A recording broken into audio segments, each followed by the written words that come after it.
was driving across the country for a kind of hectic trip.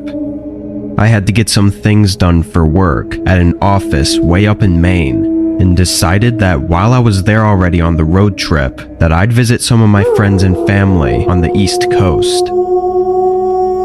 During my 4th day of driving, I was spending most of that day going through Pennsylvania. There were a lot of cool towns, but most of the drive was through nothing. And to get where I was going, it was taking me on a lot of side routes, which were these long and empty one-lane highways. As it was getting late, rain started coming down, and my fuel was running low. I hadn't passed any gas stations in a while, so I figured there had to be one soon. But again, this road wasn't really going through any towns. I continued through the rain for another 30 minutes, and barely through the fog, I saw a sign for a gas station. And a couple moments later, it showed up ahead of me. It was off the side of the road, nestled in the trees, and was really small. It only had 2 pumps and a tiny concession building behind it. Having no other choice, I pulled in and parked, getting out and opening up my gas tank. When I pulled the pump off and tried to insert my card though, it didn't work. I wiped the dusty screen and tried to see what it was saying, but it didn't say anything. It wasn't even on. I then went over to the only other pump, and it was also off.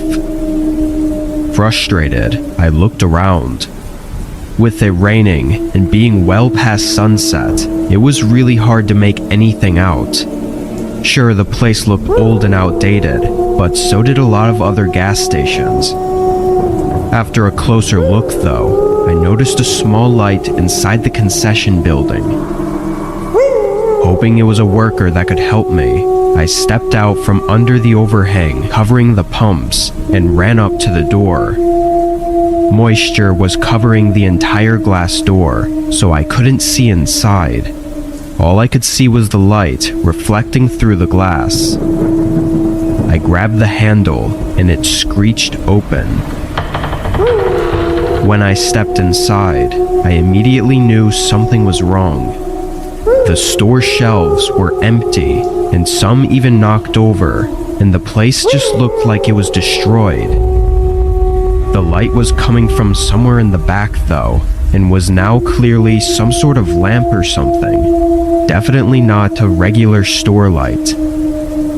I was only in there for a few seconds, and after seeing all of that, I quickly stepped back outside. I didn't know what was going on in there, but I knew it couldn't be anything good, and definitely not helpful for my situation. As I backed out of the store and into the rain, I turned around toward my car, but a person was standing next to it. They were completely drenched in water and were just looking around my car and into the windows. "Hey, what are you doing?" I yelled as I quickly made my way up to them. They shot a look at me, then moved their eyes behind me. I turned back to look at the building. The front door was opened, and a man came out into the rain. He had long black hair and a sickly look. He spent no time assessing the situation and instantly started running at me. The other person by my car just backed away as I got inside, but the man running didn't slow down. He came right up to my door and tried opening it, and as I pulled away, a loud metallic scrape vibrated through the car. I sped out of there and back onto the road, making it another half hour before my car ran out of gas. Luckily, I had cell service in the area and was able to get help. While I waited though, I looked at the outside of my car and saw a huge line going across the door. It looked like the man had run a knife along it when I drove away. Police informed me later that night that the gas station I was at was not in service for at least a decade. Other than that, though, nothing else came of it. And what would have happened if I didn't get out in time is left to nothing but theories.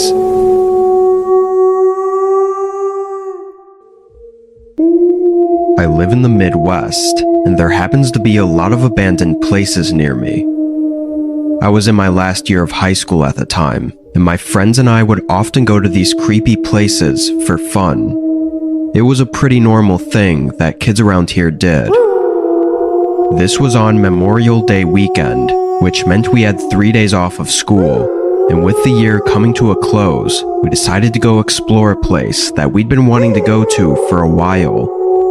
It was a ghost town called Cairo, which isn't technically a full ghost town because a small portion is still lived in. From what I know, it was built up in the late 1800s, and due to flooding and racial conflicts, it slowly lost its population. For almost 50 years, most of the town has been completely empty and untouched, left to just decay. Hearing about this, and hearing stories from other people who had been there, we were all really invested in seeing it for ourselves. On Sunday, around 6, my friend Tristan picked me and Ryan up, then we drove 2 hours south to Cairo. Most of the drive was through huge farmlands and fields with not many towns or cities nearby. When we got onto the road going through Cairo, it was probably the most eerie feeling I'd ever gotten. There were faint lights far down the road, coming from what looked like a few residents' houses, but everything between that was pitch black and completely abandoned. We parked on the side next to some old brick building that said liquor on it, then got out of the car. We all stood there for a minute, not really saying anything, and just listening. The wind was blowing around, making the metal and wood creak all throughout the buildings. But other than that, it was absolutely silent. Ryan led the way, walking down the road as we looked around. On the left side of the road were small wooden homes, swallowed by vines and bushes. And on the right side was a line of old shops. As we got toward the middle, one of them stood out to us. There was a sign sticking out from the brick that said Gem. It looked like it was an old theater, even having a ticket booth next to the entrance. We all agreed to check it out, so we pulled out our flashlights and entered through one of the windows. It was obviously really dark inside, and our flashlights were pretty terrible, to be honest, lighting up only a couple feet in the direction we pointed them in. The main room was really dusty and had an awful odor to it, like rotting wood or mold. The floor was covered in debris as well, but as we looked around, Ryan suddenly told us to stop. Tristan and I immediately stopped moving and talking, and just stared at Ryan. He looked like he had heard something, so we all stood in silence and listened for any noises. After a minute, Ryan broke the silence and said he swore he heard something above us. He said it was like a single footstep, but Tristan and I didn't hear it and thought it was probably just the building creaking. We looked around some more before going through the only other doorway, which led up some stairs to a second floor. This floor was actually where all the seats were at. There were about 50 chairs leading up to a balcony where the stage was on the floor below. We started walking in, going down the row of steps through the chairs, when a small creak from behind us made us all turn around. In the corner, a man was standing between the wall and one of the chairs. He looked completely disheveled and homeless, and he was staring right at us while holding up one of his arms. In his hand was a small revolver, and he was pointing it directly at me. it was still silent in the building, to the point where I could literally hear my heart beating through my body, before Tristan ran back down the stairs, leaving just me and Ryan. We tried to stay calm and told him we were just going to leave, but the man didn't speak or move. So we carefully started walking back to the stairs, and as soon as we were out of sight, we booked it out of the theater and back to the car. We drove away and spent the better part of an hour driving in silence as we all soaked in what happened. My guess is that the man we saw used to live in the community, but as it fell apart, he probably got caught up in the mess and was forced to hide and live in one of the abandoned buildings. There were a lot of ways that situation could have ended, and all of us getting out unharmed was unlikely, and we haven't tested our luck at any other places since then.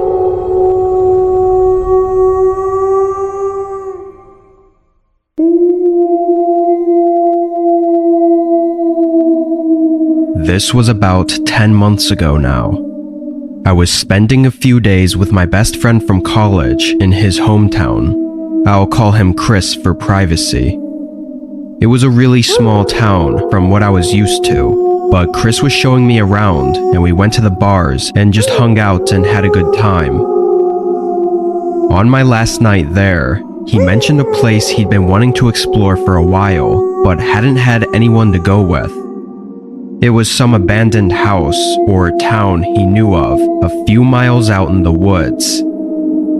We used to go exploring and backpacking all the time in college, so it sounded like a pretty cool idea.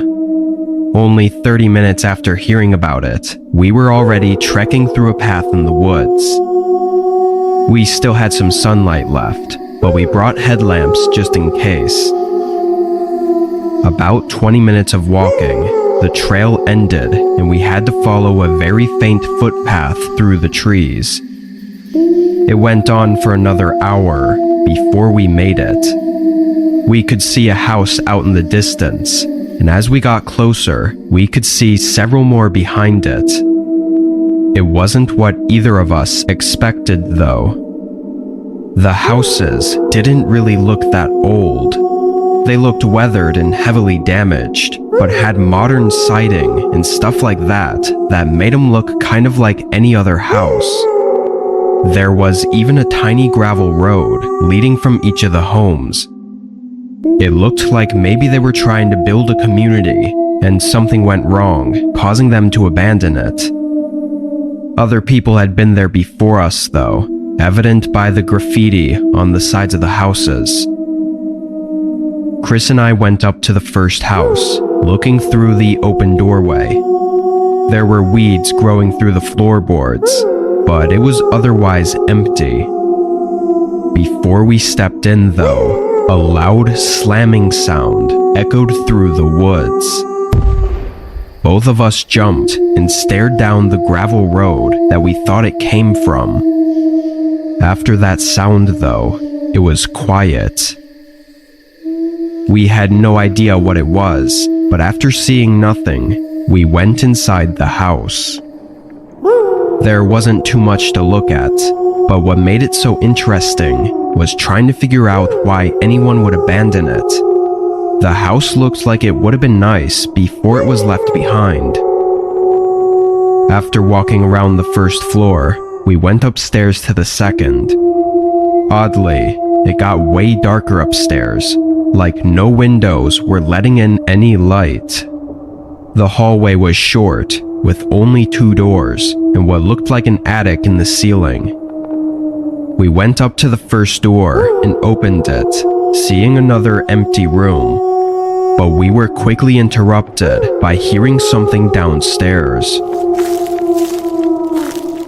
There were shuffling footsteps coming through the grass and up to the house we were in. We stayed quiet, but we were sure that whoever they were had probably seen us outside. But why would they try to approach us? They walked up to the front doorway, then stopped just before they entered. "Hello?" We didn't respond. "I just want to talk. No harm at all." He sounded older and almost like he was missing teeth or something, stumbling a bit over his words. After that, though, there was a whole minute of silence. He didn't say anything else, but we didn't hear him leave either.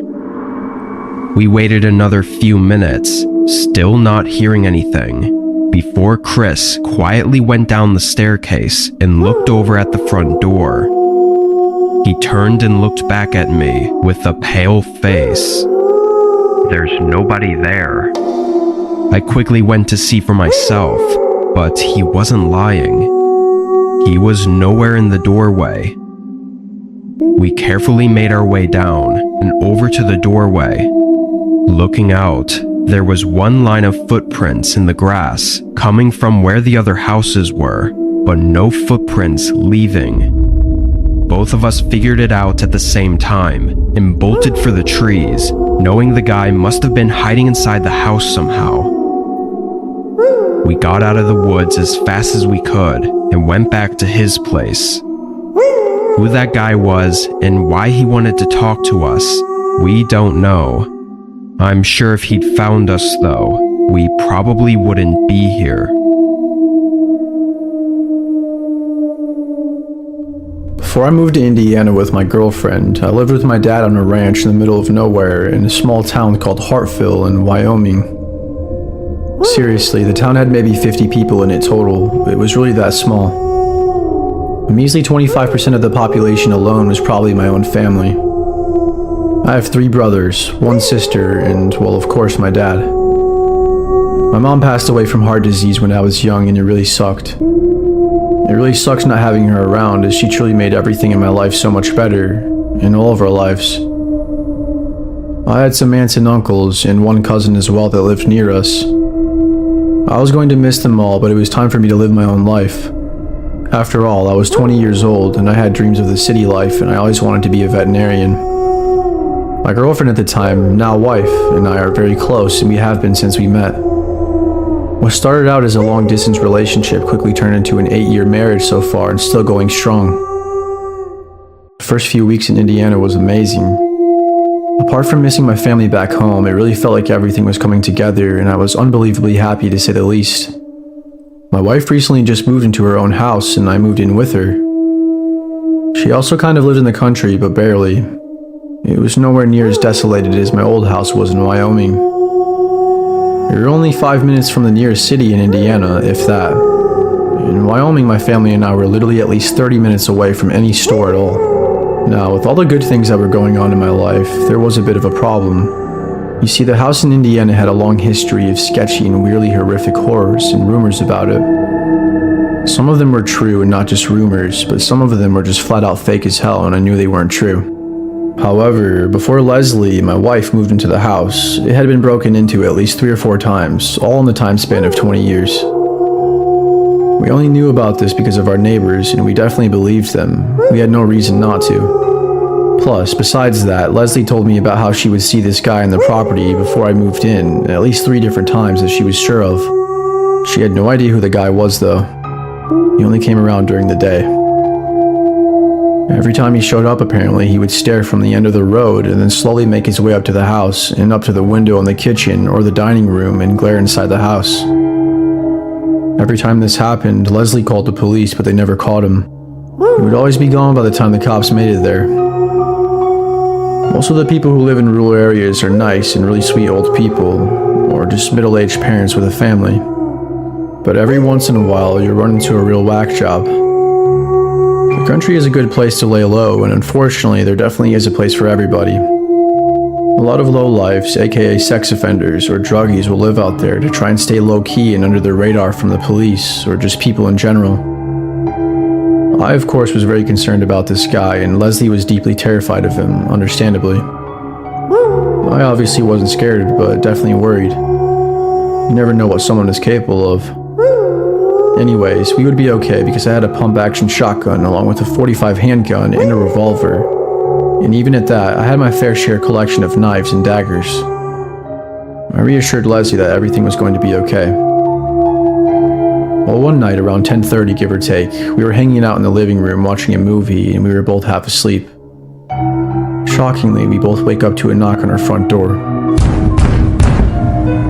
It was extremely loud and completely out of the blue, so it jump scared the living heck out of us. I jumped up and ran to our room and I grabbed my shotgun out of the closet before anything, and I was about ready to lose my cool. I looked out of the blinds first to make sure it was someone we didn't know. We both got a good look at the man, and Leslie confirmed it was the same stranger who had been showing up to the house unannounced time and time again. He hadn't seen either of us yet at this point. I opened the door and I prepared for the worst, but just like that, he was gone. I stepped outside and I swore I saw something out of the corner of my eye. I told Leslie to go back inside and grab the .45 and to sit in our room on the bed and wait for me. I looked all around for the man and I was yelling at him and telling him to show himself. That's when it hit me. I looked over to my left and I saw that our shed that we don't even use, the side door was wide open. I ran over to the shed and I started hearing noises inside, almost like somebody was moving stuff around. The light was off and I couldn't see a thing. I didn't say anything because I didn't want him to know I was right there. I was going to wait for him to come out, but something got a hold of me inside and I couldn't hold back. I was so pissed off that he was scaring Leslie and him disturbing our night. I was genuinely infuriated. I wasn't going to let him get away with this, even if my life depended on it. I slowly but surely made my way to the door and I was almost inside now. I took one more step and now I was directly in the door frame with my other leg behind me still touching the grass outside. I looked inside and the noise stopped. He must have heard me or noticed me somehow. I went to turn on the light, but of course the light bulb was out because it wasn't turning on. That's when things went from horrible to much, much worse. Out of nowhere, I heard the man start running towards me and I stepped back and I couldn't believe it, but I accidentally pulled the trigger. I stood still in disbelief as I couldn't believe what I just did. I didn't hit him, but I'm saying it didn't even seem to scare him. He continued running at me, and I hadn't pumped the shotgun yet after shooting it. At this point, I was probably 10 feet away from the shed, and there he was. We were staring right at each other. I pointed the gun at him, and I told him to leave or I was going to kill him. "Do it then. You won't kill me. You're a coward." Then he proceeded to call me every name in the book. Then that's when the police sirens came about in the mere distance, and he knew he was done for. I looked at him with a deceiving smile and I dropped my shotgun as he tried to run away. I tackled him to the ground and I put him in a full Nelson and I held him there until the cops arrived on scene and I let them do their thing. I'm glad Leslie called the police. I was hoping that's what she was doing because I didn't tell her to. Everything happened so fast and I was worried she wasn't going to call them, considering the last 3 times they showed up 30 minutes late each time. Anyways, we're worried that he's going to come back. We have a restraining order on him, but obviously there's really nothing stopping him from coming back if he really wanted to. When he gets out of jail, that is. Or maybe he already is out of jail, I don't know. All I know is that if he does come back, his ass is mine, and next time I won't be so nice. Family comes first, and I won't let anything get in the way of that. Leslie and I are trying to move, but it's a lot easier said than done. She spent just about all of her savings on the down payment of this place, so we're going to have to hang tight for a while.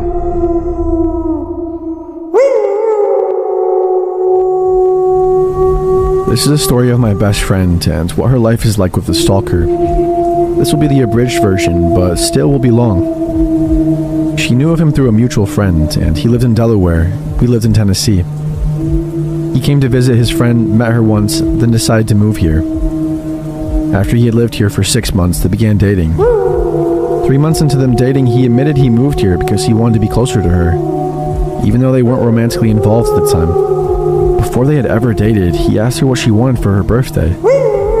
She said that she liked stars, so just something with stars on it. And he literally bought her a star in the sky and named it Tara. It was also accompanied with a very intense and creepy love letter. She didn't see it as a warning sign, and she liked the attention. I told her that it was overboard and creepy. The first week of them dating, he began going through her phone and purse at every opportunity. She was furious about this and told him her phone is private. She said he should only snoop if he has a good reason to do so, not just because he wants to keep tabs on who she texts. She puts a lock on her phone, but it doesn't take long for him to figure out the lock code. He didn't admit to going through her phone again, but she knew he was, because he would always seem to bring up a person that may have texted her that day, or the subject that was spoken of. Some phone numbers of her closest guy friends had been changed in her phone as well. He wouldn't let her go anywhere without him. He would make plans with her for every single day of the week, and then make her promise to follow through with the plans, even though they lived together. If she ever went back on the plans because something else came up that she wanted to do, he would throw a bit of a fit and say she's a liar because she didn't keep her promise. It was things like she had promised to eat dinner at home with him, small things. He would often react violently. She became increasingly agitated with this controlling and smothering behavior and told him that she wanted to go have girl time with me, that she needs some breathing space for a night. He made her promise to let him come if we hung out with other people.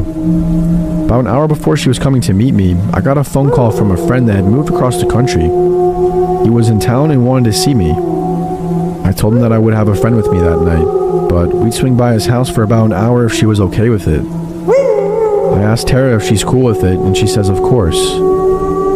A few minutes later, I got a text from him asking if he could come because of the promise that Tara had made to him. I said, I'm sorry, but I don't think it's acceptable. This is a friend that I haven't seen in several years, and I'm already taking one person over to his mom's house that he doesn't know. It would be rude to bring another. And we're only staying there for about an hour anyways. A few minutes after, Tara texts and says she's walking out her door. She never makes it to my house. I called and texted but couldn't get to her. I finally got one text from her that just said, "Help." I immediately drove to her apartment where I found her on her balcony. He had stolen her phone and locked her on her balcony so she couldn't leave. They broke up for a while, and I guess out of being lonely she got back with him. One night, he bursted through my front door unannounced because he hadn't talked to Tara in 30 minutes. She went to dinner with a family friend, and he was following her and spying on her. Her phone had died, and he panicked when he lost track of her. He freaked out in my living room, and I also found out that he had saved the numbers of all the guys she had in her phone. I told him he was not allowed to be near me again, even if Tara was with him. He seemed to act normal for a while until Tara became pregnant. He was ecstatic, and she was scared. After about a week, she started getting excited about being a parent. That was until she started adding some things up. Her birth control had mysteriously vanished not long before she got pregnant. He was giving her vitamins every day and watching her take them. He said she needed to take them because she's anemic. When she looked up the pills, they were for fertility. She also remembered a few times when he said he was wearing a condom, and she didn't think it felt like one was there. He had been trying to get her pregnant. She understandably chose to not keep the baby after finding this out, and she was terrified of him after this. He would have used that baby as a way to get to Tara. It would have meant nothing more to him. They split again. He still lived in their apartment after they split, and she would drop by here and there to get some of her stuff. He seemed to be handling things okay until Thanksgiving. He threw her all over the apartment when she stopped by for stuff.